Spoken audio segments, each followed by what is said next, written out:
আসবে না, চূর্ণী বললো না কেন আসবে না। আসলে লেখক কেউ নয়, পরিচালক কেউ নয়, প্রযোজক কেউ নয়, একমাত্র দর্শক। দর্শকের ডিমান্ড যখন তৈরি হয়ে যায় সেই কাজ আমাদের তখন তৈরি করে দিতেই হয়। কাজে যদি কখনো ভবিষ্যতে হয় সেটার ভবিষ্যৎটা ডিসাইড করবে আজও অর্ধাঙ্গিনী।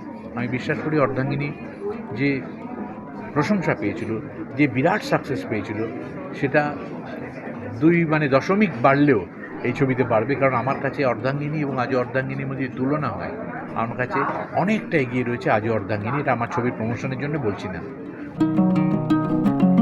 আমার তো ট্রেলার দেখে খুব ভালো লাগলো এবং আমি ভীষণভাবে রেসপন্স পাচ্ছি ট্রেলার দেখে। কারণ ট্রেলারেই তো আমাদের মানে একটু একটু করে লেয়ার্সগুলো বেরোয় যে ছবিটা আসলে কি মেজাজের হয়। আমার মনে হচ্ছে যে এই ছবিটি দর্শক হয়তো আমাদের অর্ধাঙ্গিনী তো অবশ্যই মানে অর্ধাঙ্গিনীকে সুপারসিড করতেই পারে আজও অর্ধাঙ্গিনী।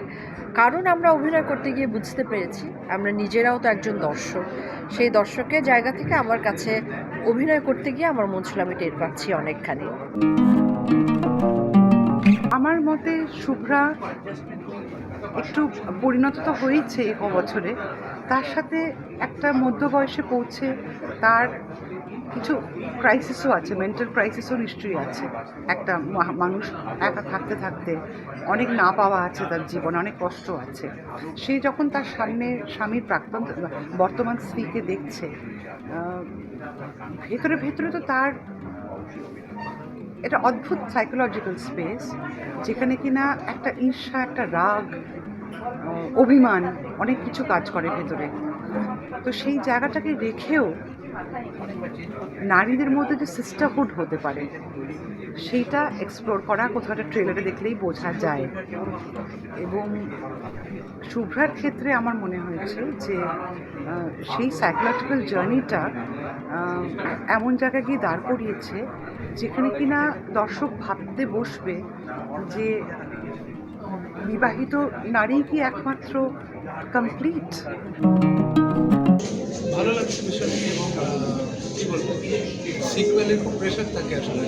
প্রথমবার যখন কাজ করছিলাম অর্ধাঙ্গিনীতে তখন তো জানতাম না যে রানন্দর ছবি এরকম একটা মাত্রায় পৌঁছাবে। যখন পৌঁছে যায় তারপর যখন তার সিকুয়েল আসতে চলে বা সেটাকে এগিয়ে আবার হয় তখন অনেক বেশি প্রেশার তৈরি হয়ে যায়। কারণ বারবার পুরোনো গানের সঙ্গে তুলনা আসে। দেখা যাক এবার কপালে কী লেখা। এটা তো একটা পারিবারিক ছবি। আমার মায়া বলতে এই রোলটার প্রতি আমার একটা মায়া আছে। আমি কৌশিকের সব ছবিতেই প্রায় কাজ করেছি, সে খাত থেকে শুরু করে সব ছবিতেই কাজ করেছি বলতে গেলে। আর ও আমাকে বেছে বেছে সেরকমই রোল দেয় যেগুলো আমি মানে ভালোবাসি করতে। আর এই চরিত্রটা একটা পারিবারিক ছবি। ছেলের বউয়েরা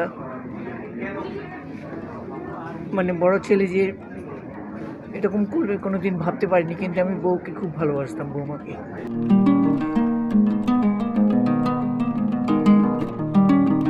চিরঞ্জিতের রিপোর্ট, এস নিউজ।